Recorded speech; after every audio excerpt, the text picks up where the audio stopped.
Today, the Sacramento Kings held their annual end-of-the-season exit interviews with the Sacramento media. I'll take you inside the Golden One Center press conference room over the next handful of episodes as we'll hear from the majority of the Kings roster. On today's show, it's Malik Monk, De'Aaron Fox, and Domantas Sabonis. You are listening to Locked On Kings. You are Locked On Kings, your daily Sacramento Kings podcast. Part of the Locked On Podcast Network, your team every day. And now, ladies and gentlemen, it is that time. Time for another episode of Locked On Kings. Hello and welcome into Locked On Kings, your podcast hub for Sacramento Kings coverage all season long. Today's episode is brought to you by Game Time. Download the Game Time app, create an account, and use code LOCKEDONNBA for $20 off your first purchase. My name is Matt George. I have the privilege of being your host here. I'm a Sacramento sports anchor and reporter for ABC 10 News. Back here in Sacktown after a unsuccessful trip to New Orleans. My first time to New Orleans, by the way. Had a great time visiting the city. Did not have a great time at the game watching the Pelicans beat the Kings for the sixth time this season and eliminate them from play in contention. It sucks watching the playoffs going on right now. I watched the New Orleans Pelicans just barely lose to the Oklahoma City Thunder in Game 1 of that Western Conference series last night, and I had two thoughts. The first thought is the environment in Oklahoma City is phenomenal. Really one that only I think the Sacramento Kings and Kings fans can rival. That would have been an elite fan experience playoff series. I'm not saying the Kings would have beaten the Thunder by any means. I do think it would be a competitive series, just like I think OKC and New Orleans is going to be a competitive series. That being said, while I was watching that game, I was irrationally bitter and even had like a hatred towards the New Orleans Pelicans for just how they had Sacramento's number. Of course, it was them that the Kings had to run into for a chance to make the playoffs, but Kings can't blame the Pelicans, right? The Kings can only blame themselves. And now they're in this position where instead of battling in a first round series with the Oklahoma City Thunder, their offseason has begun. And the offseason always begins, or kind of the regular season always ends, with exit interviews. Now, these are public interviews that the players have with the Sacramento media. Also, Mike Brown, Kings head coach, and general manager Monte McNair will speak with us later on this week. And then the players all have private interviews. They'll they'll sit down with the coach and with the front office and discuss the season, discuss their future, yada, yada, yada. So this is something that happens with every single team every single year. It's a bittersweet day. It's in many ways kind of our goodbye to that version of the Kings. Now, maybe the majority of them come back and we'll see them again in the fall, or maybe a vast majority of them are gone. In the case of the Kings this year, I think we'll be seeing a decent amount of them again, of course. But these exit interviews, you never know what's going to stand out. And of course, the marquee players are the ones that I'm featuring first here on the Locked On Kings podcast in this first of this exit interview series. Now, over the next, really for the entire week this week, going to be focusing on these exit interviews and playing for you the majority of these exit interviews that we conducted. On Wednesday, I will switch off from the players and play for you Mike Brown and Monte McNair's sound. On Thursday, we might take a break altogether when we're talking about the NBA awards. I'm expecting Malik Monk to be named the NBA Sixth Man of the Year on Thursday. If he's not, I'll have a pretty negative reaction to that, so maybe we'll take a break from the series of exit interviews on that day alone. But really for the next handful of episodes, we're going to focus on listening to the players, the coaches, general manager Monte McNair, their thoughts on this season, their comments on the future. And that's why I'm starting this episode with Malik Monk. He was the guy that everybody wanted to talk to and everybody wanted to hear from today because he is the biggest part of this Kings offseason. It's a massive offseason in general for Sacramento, but it starts with Malik Monk and his big free agency decision. So we got the opportunity to speak with Malik. I've shortened all of these interviews down. I cut out what I considered to be the best parts of each of the press conferences. So here is a shortened version of Malik Monk's media session with Sacramento media earlier today. At the end of the Pelicans game, I noticed you just sat on the bench for a little bit and kind of took that moment in. I wonder what was going through your head. What were you trying to do in that moment? Let go of the season because it was over. Just try to figure out what's going forward, figure out what I'm going to do going forward. And, yeah, just trying to let go, decompress. What was just the level of disappointment as you sat there realizing that you'd potentially had played your last game in Sacramento? Hard to grasp. I think that's why I was sitting there a little long. DC helped me back to the locker room, though, told me to come on. But, yeah, it's kind of bittersweet. Do you feel like you have an idea of what to expect this summer? And I ask that knowing, obviously, where you've been in your career prior, Charlotte, L.A., and you're coming off of 2 of your best seasons of your career. I imagine it's a fun position to be in, knowing that you can kind of control your own destiny. But do you have an idea of how this might all play out? And if so, how do you think it goes? No, I don't. Because I haven't had 2 good seasons in a row like this. So, yeah, now I don't know what to expect. But I got a great agent. And I know he's going to make sure I'm good. So I just sit back and relax and let him do his job. Malik, to build on that point, a lot of the local perspective is are you going to come back? Are the Kings going to lose you? I do think it's fair to you to remember where you've been. Like, you've never been in this position where the momentum in your career was, at a level where you're going to have a good market. So as far as your journey and just what you've been through, is it gratifying to be here with options and knowing, how much things have changed for you? Hell yeah, man. It feels good. It feels good. Knowing that going into the offseason, you will have options because I didn't have options before. So, yeah, man, it feels good to just, I wouldn't say relax because you got to still work out and work on your game. But I can, it's a little weight off my shoulders for sure. Malik, obviously the Kings are limited as to what they can offer you. How tough do you think this decision is going to be for you? Because obviously you've built relationships here. You could be the 6th man of the year. You've done this here. But you can obviously make more elsewhere. How tough is it weighing all those options? Yeah, man, it's big because I can go somewhere else with a lot more money and be in a worse situation. So you never know. And like I said, I got a great agent that's going to do his job. I think my job is done. I did what I needed to do this year. And it's going to play out. I think it's going to play out in the right way. Malik, the last couple of seasons, just want to, get your thoughts, working with Mike Brown, because it seemed like that, you have thrived, under his system. And, as far as, the coaching, did you get what you wanted out of him as far as him coaching you? What do you mean in that? What do you mean? As far as, elevating your game, helping you elevate your game. I don't think he helped me elevate my game. I think he put people on notice of what I can do by letting me play. I think my game was already elevated. I just needed an opportunity to show it. But, yeah, Mike did a great job with us, knowing all the down people we had that wouldn't talk, dealing with the people that me and Trey that really just spoke up a lot and just trying to mesh all of us together. I think Mike did a great job in that. Malik, officially being named a finalist for 6th Man of the Year, what would it mean to you to win that award, and how badly do you want to win it? Oh, yeah, everything, man. I want it. That's all I've been thinking about, the 6th Man award, man. And,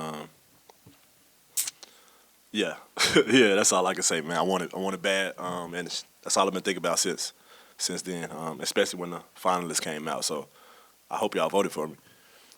Malik, you got my vote for 6th Man. You seem a little bit more emotional than maybe we usually see you right now.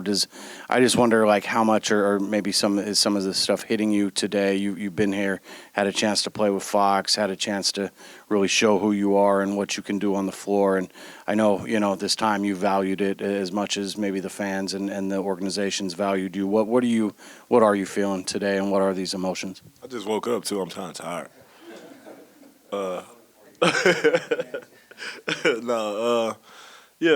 Emotions are everywhere, man. Like you said, I came here with one of my best friends, turned the organization around, turned the city around.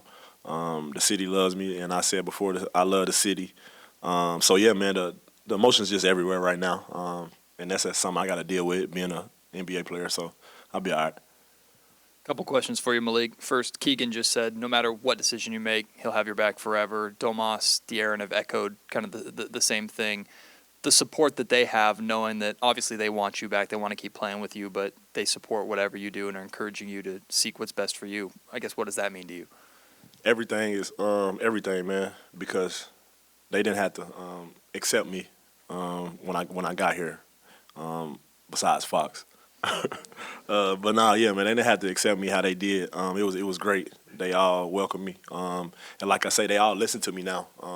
Since the last 2 years, I think I stepped up as a leader for the team because Fox not that vocal, Domas not that vocal by telling people what to do or trying to better people. He just shows he goes out there and dominate, and I think that's the way he leads. So everybody got a different way of leading, man, and I think they just accepted me to be the leader of this team in different aspects.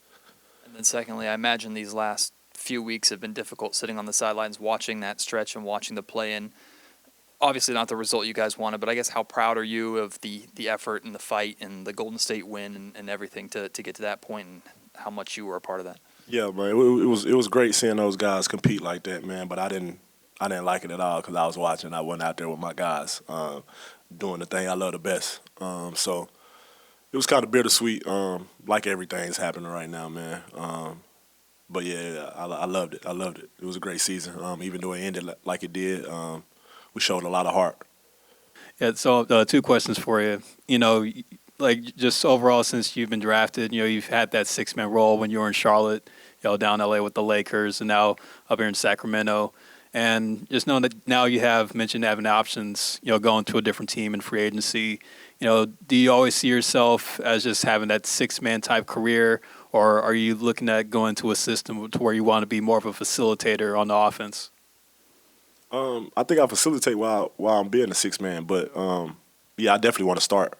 I think I've been saying that I wanted to start, but if it's not fit for the team for me to start, I'll come off the bench and be the best. So I just take my role and run with it. You mentioned prior to the injury that what happened in the playoffs postseason could kind of help your calculus on where you're going. How unanswered do you feel like that is, considering that you weren't able to be a part of it? And a lot.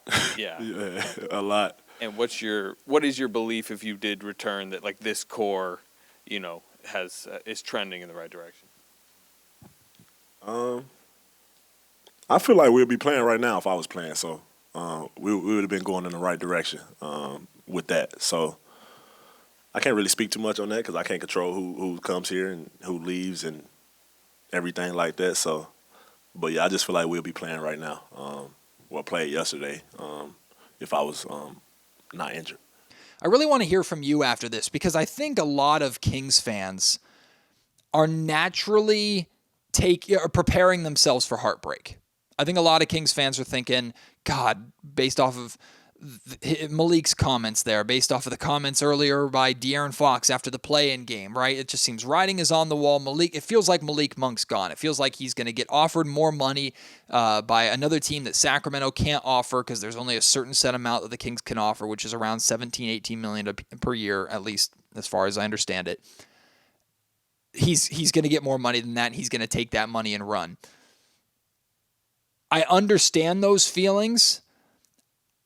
What I took away from a lot of what Malik Monk said is he made it very, very clear that Sacramento is still very much an ideal situation for him. He really enjoyed it here. He loves the city. He loves the teammates that he plays with, and that it's going to be a tough decision for him regardless of the offers that he gets. I think Malik is being honest. He's being truthful. He's being as straightforward as he possibly can. This is a tough but also exciting decision for him. Now, I'm going to say something here that is if you're already spooked, it's not going to help.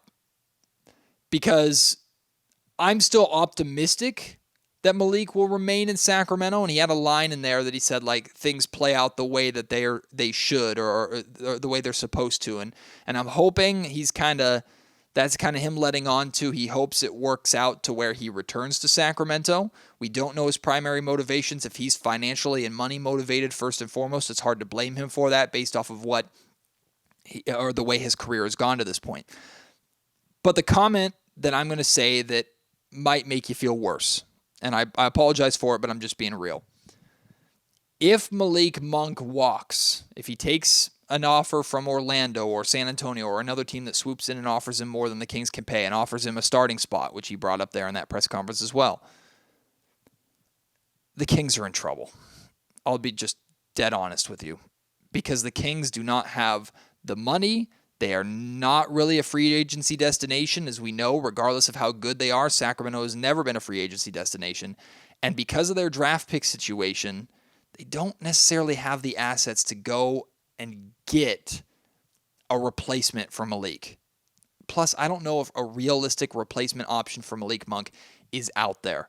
So the Kings better wish upon a star that Malik either decides to stay in Sacramento and take less money in a state that has a state income tax, or that teams just don't throw the bag at Malik Monk at the way that we're expecting. But I think that's wishful thinking. Some team out there is going to pay Malik. He deserves that money. Some team out there is going to put him on a spot and make him decide between leaving and potentially going to a worse situation, like he said, for a bigger payday, or taking the lower salary in the state income tax state to stay with Sacramento and to continue what he started here. I'm hoping he chooses that option, but I got to be real. At this point in time, again, I'm optimistic. I'm leaning more towards he will return, but that's because no other deals are on the table yet. We'll see what happens. It's going to be a major topic of conversation all offseason long. Today's episode of the Locked On Kings podcast is brought to you by Monopoly Go. Now, I've been told that I'm a competitive person. To be honest with you, I agree with that, especially when it comes to board games and online games, right? I'm a video gamer. I'm very competitive. Doesn't mean I'm very good. But Monopoly Go, I've developed a bit of a talent for. I love my competitive side, and I love to let that competitive side come out with Monopoly Go. It's been downloaded over 150 million times. It's a great twist on Monopoly where you play on not one, but hundreds of Monopoly boards in crazy locations, building up amazing cities that bring you big money. The best part is I can mess with my friends in so many different ways. I can charge them rent on my iconic properties, just like in classic Monopoly. I can heist their vaults of riches and things like that. Oh yeah, you can be a bank robber in Monopoly Go. And there's leaderboards that show me exactly how I stack up and who the biggest Monopoly tycoon is out of my friend and family group. But it's not just my competitive side that loves it. You can team up with friends and people all around the world in timed tournaments to earn huge rewards. So get in on the game and join your friends. Download Monopoly Go right now for free on the App Store or on Google Play.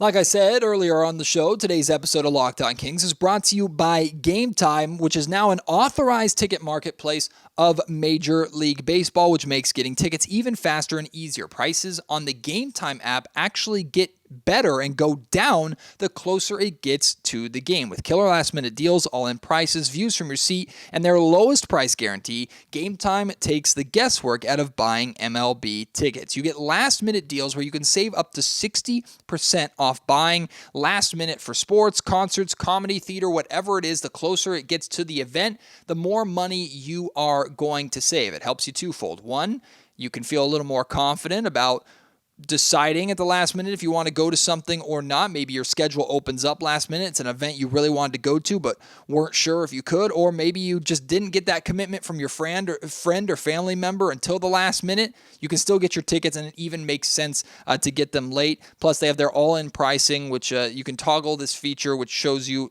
your total up front. Doesn't have any hidden fees included. It's just everything that you are going to pay. That is the price that you see when you click on your event. Take the guesswork out of buying tickets with Game Time. Download the Game Time app, create an account, and use code LOCKEDONNBA for $20 off your first purchase. Again, that's promo code LOCKEDONNBA for $20 off. Download the Game Time app today. Last minute tickets, lowest price, guaranteed. Now, of course, we're going to hear from Kings star guard De'Aaron Fox. Now, De'Aaron actually wasn't asked about Malik Monk in this press conference because we heard De'Aaron's thoughts on Malik after the play-in game in New Orleans. So don't be surprised when Malik or when De'Aaron doesn't talk about Malik in this, but De'Aaron talks about a whole lot of other stuff, including just his thoughts on this team as a whole, his thoughts on the season as a whole. He dives into like how he can continue to grow and how he can continue to get better. A lot of great stuff here from De'Aaron Fox. Hey, De'Aaron. Sort of natural progression of you guys as a squad. Where do you think you guys finish this year? How disappointed are you guys by sort of the ending? And how do you guys move forward sort of into this offseason?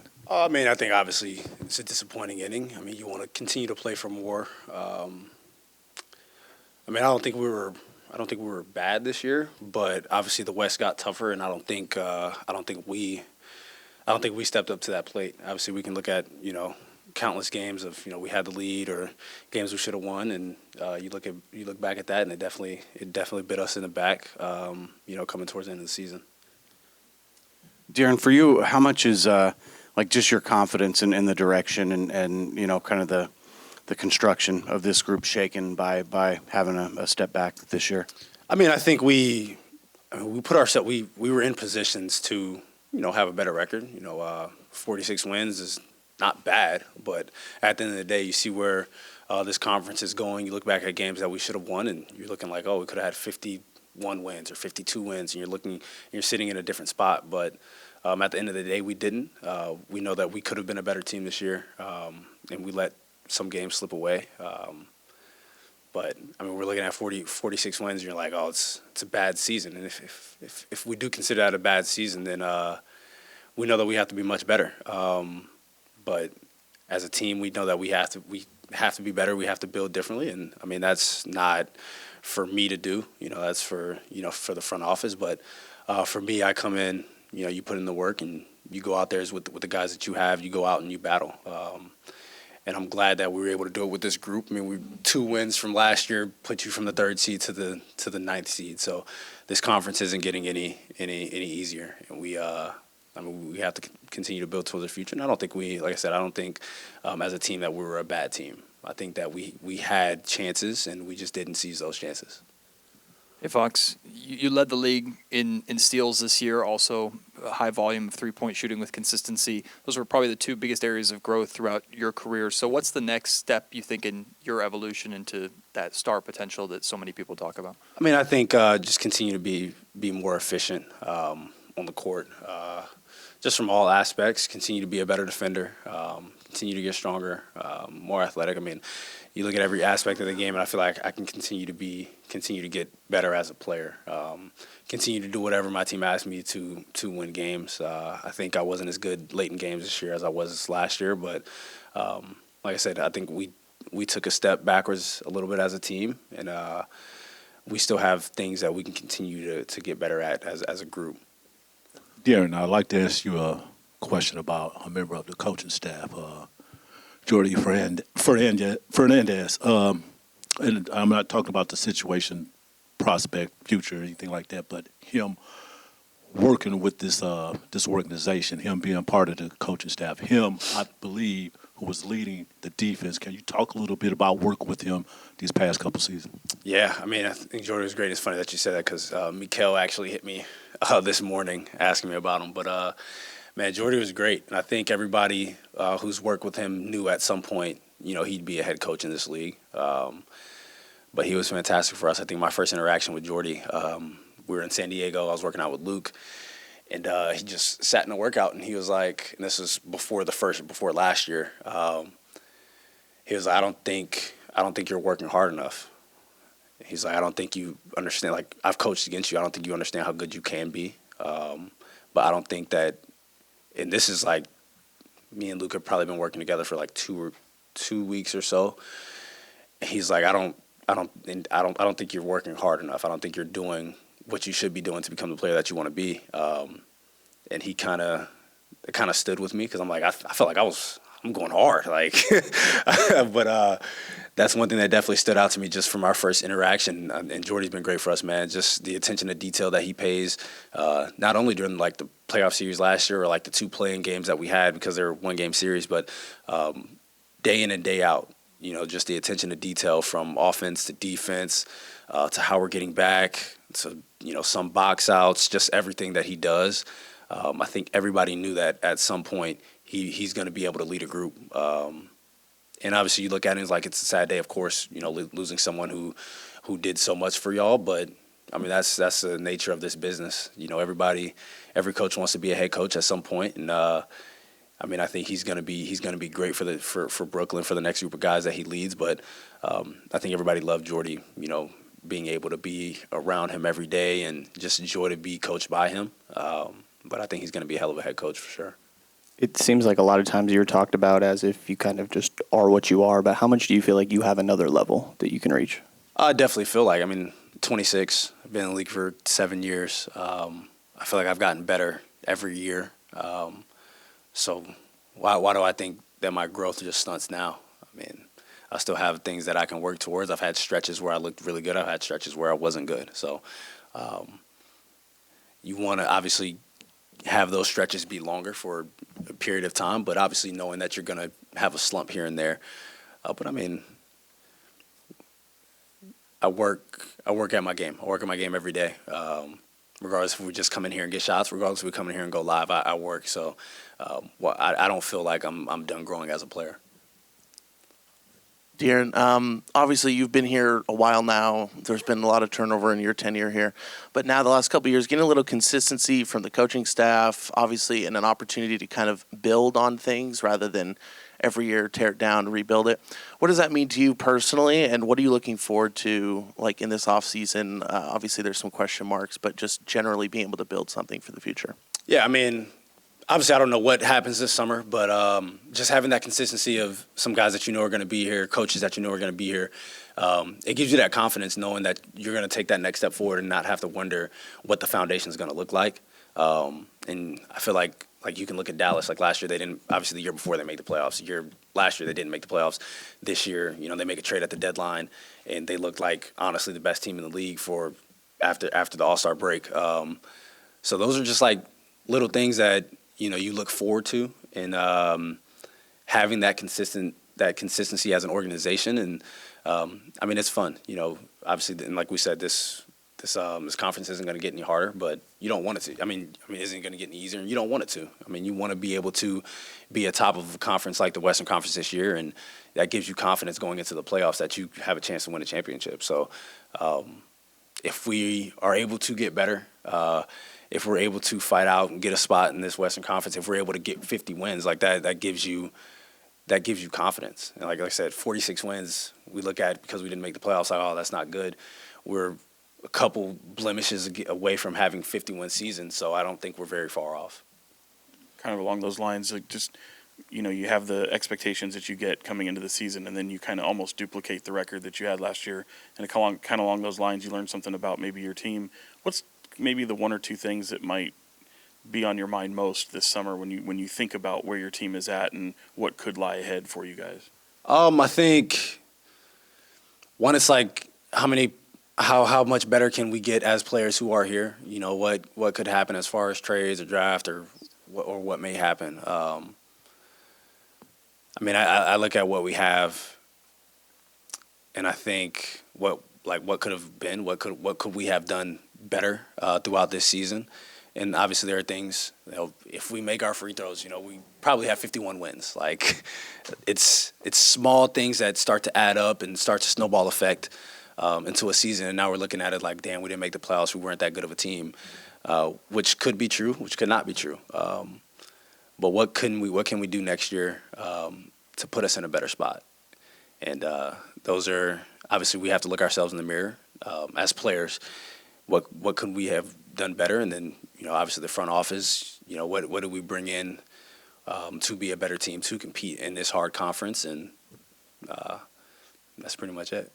This season, Locked On Kings was very special in a lot of ways. One of the major ways was because of a brand new, first time ever local sponsor for the podcast. That, of course, was Sackyard Community Tap House. Thank you, Sackyard, for an incredible season, offering an opportunity to do so many different events, did multiple watch parties, did our first ever live podcast with Gary Gerald and Jerry Reynolds from Sackyard. It's a partnership that I will always be thankful for, that I never, ever, ever take for granted, and that I hope continues into future years. But regardless of what the future holds, currently, Sackyard is the perfect place for you to go and watch playoff basketball. I know it stings to watch the playoffs and the Kings aren't there, but what helps pass that sting or make it a little bit easier is, of course, a nice cold beverage. There are amazing beers on tap. There are local wines for you to try, or your non-alcoholic beverages as well. You can get them all at Sackyard. Plus, they have a brand new food truck out there that serves you all sorts of array of delicious food for you to go and try. They have an outdoor patio that's perfect year-round. During the heat, they have misters out there,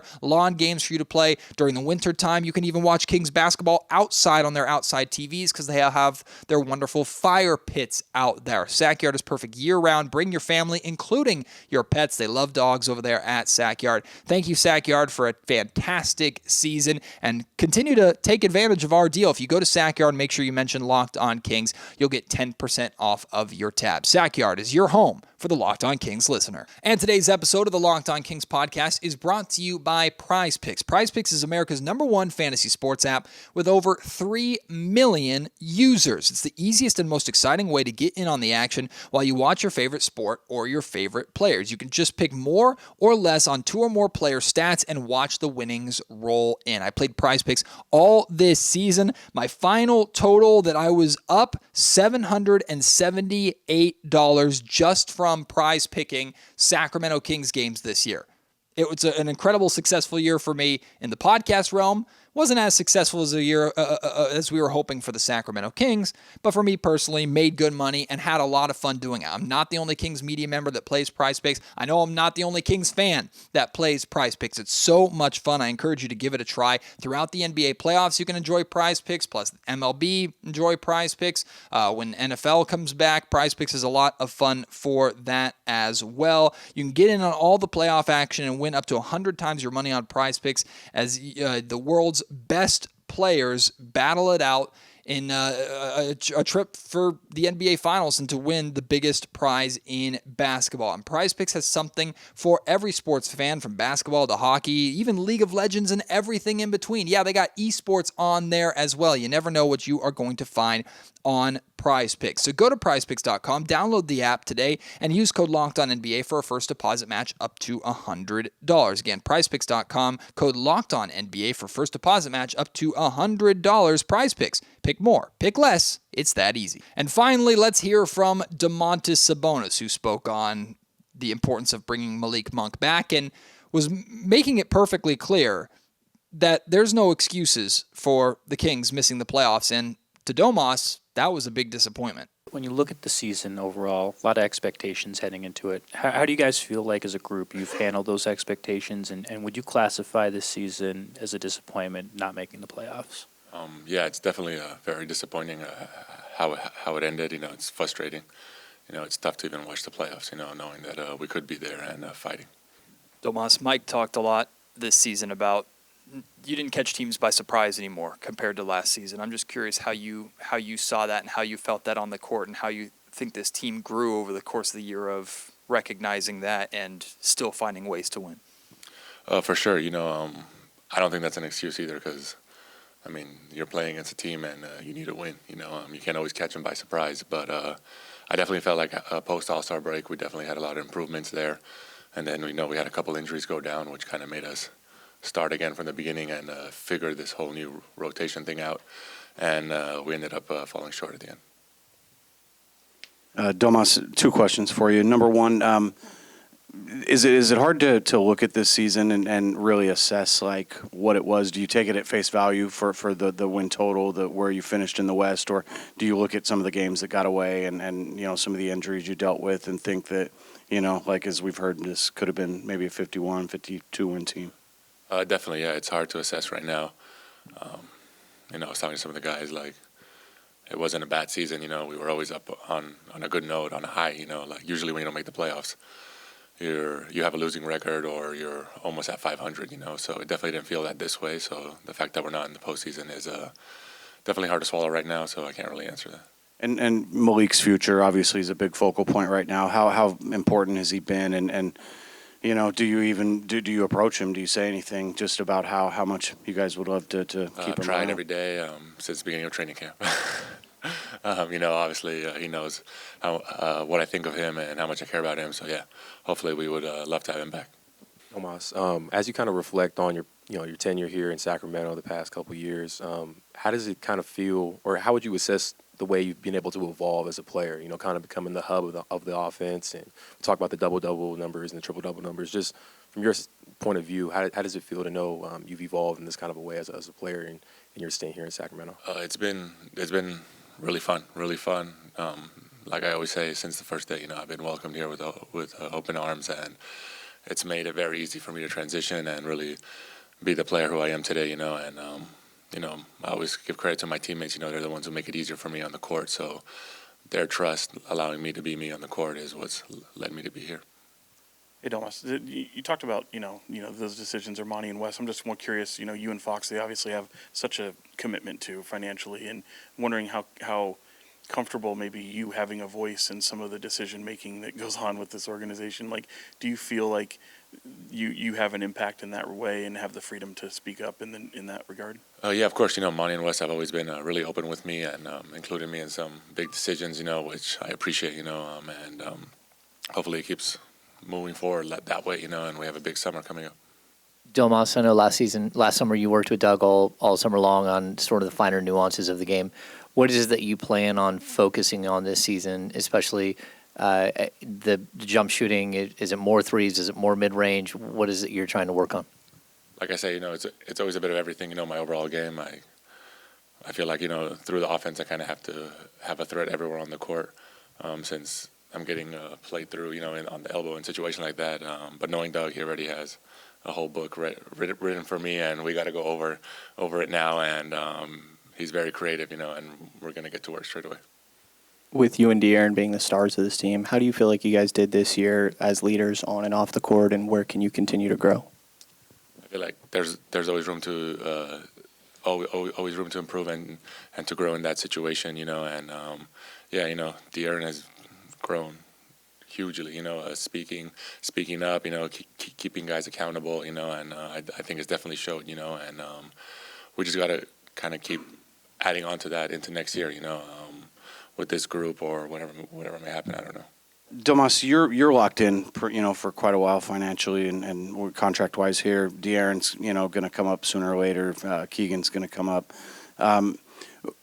Do you worry that when you take what might feel like a step back this year, that maybe some of the guys around you, their confidence gets shaken? Does your confidence get shaken in the direction and where you guys are going and what you can be?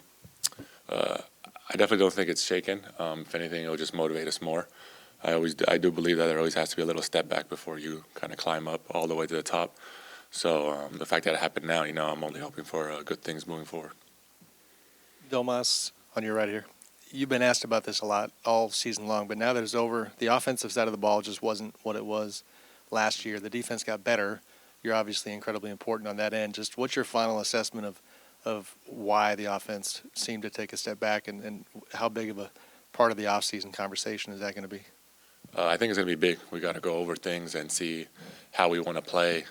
We had a really good year offensively last year, and this year, obviously the year before, we had a lot of players having career years, if efficiency-wise, and all that stuff, So that obviously had an effect this year. But there's always ways to improve and get better shots, and it should definitely be a big emphasis this summer, going into training camp to see how we can kind of adjust that or make it better or see what players think. Make sure you join me on tomorrow's episode of the Locked On Kings podcast. You'll hear from Keegan Murray, Harrison Barnes, and Kevin Huerter, and their 3 exit interviews. And again, on Wednesday, we'll hear from Monte McNair, Kings general manager, who I imagine is going to face a lot of questions about decisions that he made this year that didn't work out, and more importantly, this upcoming offseason where he has to make some moves. I'm sure he'll talk about Malik Monk as well. Plus, you'll hear from Sacramento Kings head coach Mike Brown and just his assessment of the whole year.